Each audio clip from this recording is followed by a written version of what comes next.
It is Monday, December 6th in the NBA. My 5 best bets are on the way. We got 3 player props, 2 spreads and over-unders. Yo, what's going on, everyone? This is Austin from Calling Our Shot. Let's talk about it real quick. Now, we had a 2-1 day, another winning day. Only loss of the day was, of course, our best bet of the day. Now, Christian Wood over 17.5 points, easy cash, cashes it in the third quarter. Isaac Okoro under 8.5 points. We had to survive 9 shots, but didn't really even get close to this line, so we'll take it. He cashed the under. Now, our only loss, the Scotty Barnes same game parlay. We needed 10+ points, 6+ rebounds, 2+ assists.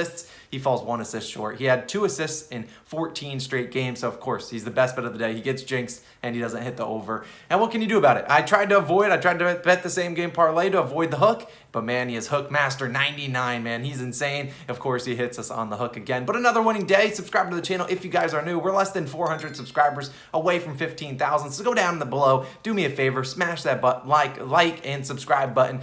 Come on, it's Monday. Everyone wants some good vibes on Monday. I'd appreciate it. Now, let's get into our best plays of the day. We have a couple extra notes.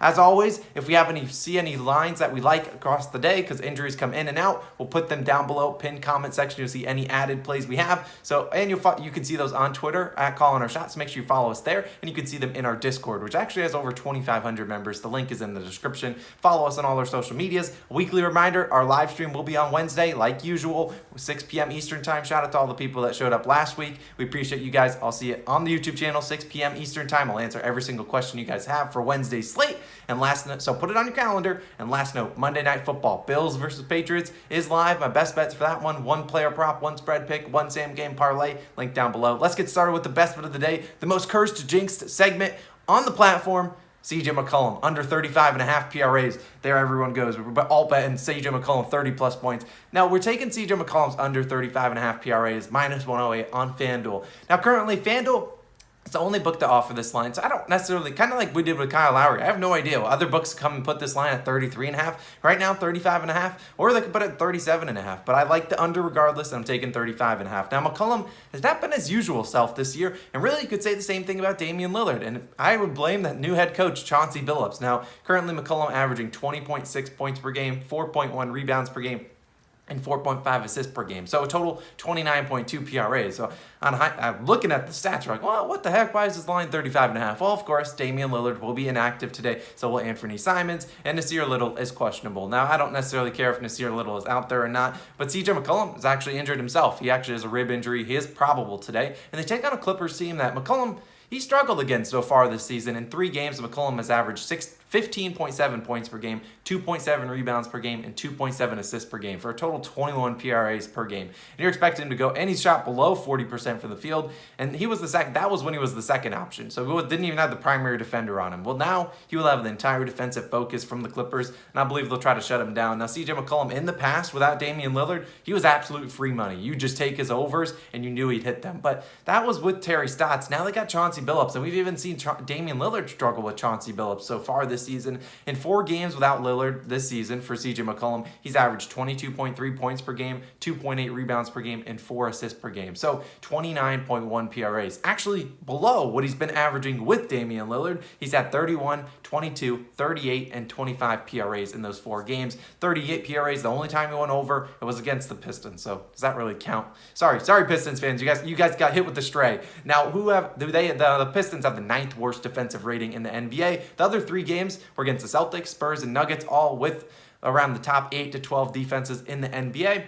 Clippers, better than them. They have the 4th best defense in the NBA, and I see McCollum struggling. My last piece of evidence, let's talk about Damian Lillard. If you had Damian Lillard's line at 35.5 PRAs, he's gone under that line in 8 of his past 9 games versus the Clippers. So you'd think, Damian Lillard's line is not 35.5. It's normally much higher. I don't have much faith in McCollum to get it done. We'll go with Mr. McCollum. We're taking his under 35.5 PRAs. Best bet of the day. Moving on to some spreads and over-unders. Taking the Warriors. First quarter spread versus the Magic. Now, you'll see the Magic are really set up for failure here. They're running into a straight buzzsaw, a chainsaw, because this Warriors team is going to be angry. They just dropped a game at home to the Spurs where they gave up 99 points in 3 quarters. Almost 100 points in 3 quarters. They clamped up in the 4th, but they couldn't get it done. Dejounte Murray was too much for him.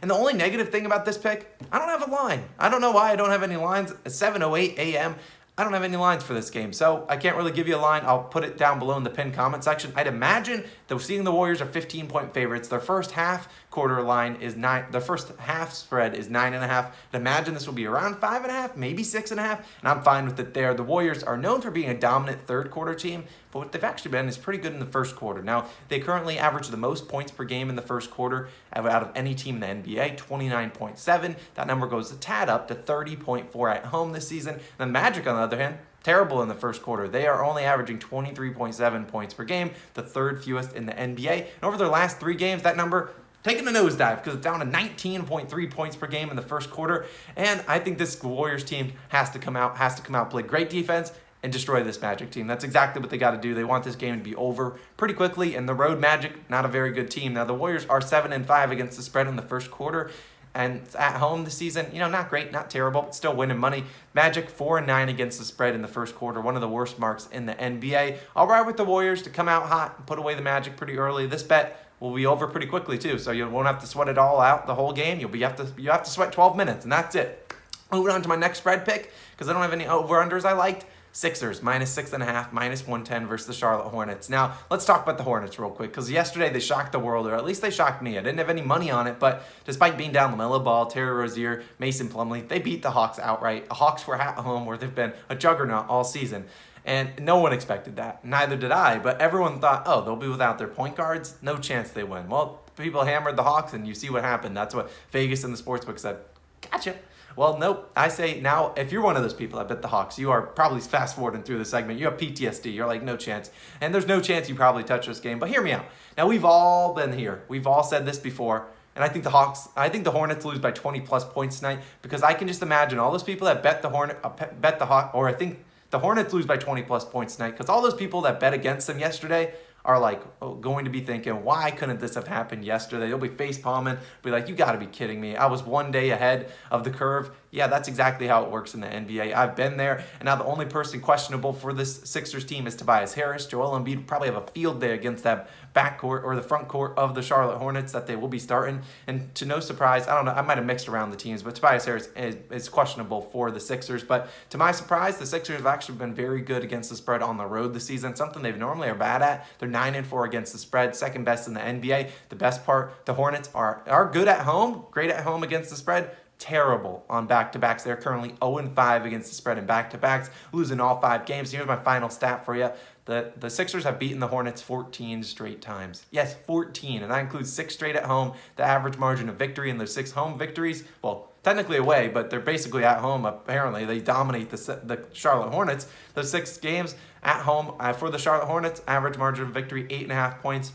I think the Hornets also basically ran a 6-man rotation yesterday. All 6 guys played over 32 minutes. A lot of those guys aren't used to seeing that many minutes. Those guys probably come out flat. So I'll be riding with the Sixers -6.5 on the spread. There's a lot of tongue twister at the Hornets. We're taking the Sixers spread. Just hammer it. Let's move on to 2 final player props. Zach LaVine over 35.5 PRAs, -105 versus DraftKings. We really struggled through that last one. I don't know what that was. But today, Chicago Bulls are at home taking on the Denver Nuggets. Now, LaVine, he's been solid this year. He's averaging 25.6 points per game, 5.4 rebounds per game, and 3.9 assists per game for a total 34.9 PRAs. So right below this line, but that's fine. Now, the Bulls will be without Kobe White and Javonte Green. Don't really care about those guys all too much. But who I do care about, Alex Caruso, who is potentially doubtful for this game. I do not expect him to suit up tonight. Now, that should see the ball go into LaVine's hands a little bit more, which is even better. And he's also been filling up the stat sheet recently. Now, over his last 3 games, he's had 45, 39, and 36 PRAs, cashing it in all 3 straight. And these 2 teams actually played earlier this year. Zach LaVine hit this over in PRAs in points alone. He had 36 points,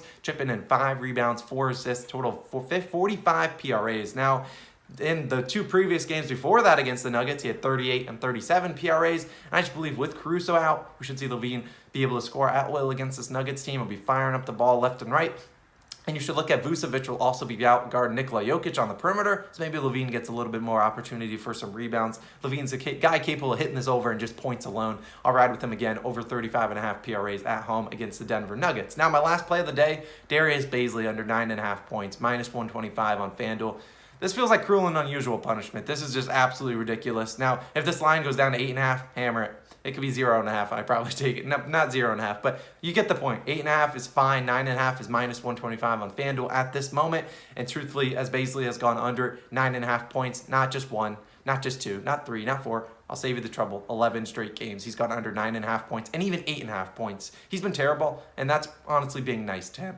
Now he's starting to see his minutes start to decrease. The Thunder are coming off that 73-point loss to the Grizzlies, and Shai Gilgeous-Alexander will be out today. But Josh Giddey should be returning, and you'd think, well, Shai Gilgeous-Alexander is out. You know, Darius Baisley should be better. Yeah, no, he's still 0 for 3 on this line without SGA. Josh Giddey, like I said, is back, and they're taking on the Pistons. And I won't lie to you, the Pistons aren't the best defensive team in the NBA. They're not someone that, clamps up on you. But you know what? And Darius Baisley, you got to trust at some point because he's been terrible, and they're especially terrible on the road where he's shooting just 30.3% from the field, 18.6% from three. All things considered, I have to take the under here. And if he hits the over, honestly, I'd be happy for him on a personal level because he has struggled very mightily. So I'll take his under 9.5 points, under 8.5 points. Totally fine with me. Those are my 5 plays of the day. If you have any extra plays, I'll put them down in the pinned comment down below. So make sure you check that out. As always, if you want to, use our Dimers link, first link in the description for some exclusive access and sign-up bonuses for some of the biggest sports in the U.S. Also, a reminder, like I said, any added plays will be down below in the comment section, as well as whatever the Warriors' first quarter spread is down below. Also, Monday Night Football, Bills, Patriots, linked on the screen. Check it out. Go, go, go, go. See you guys in the next one. Peace.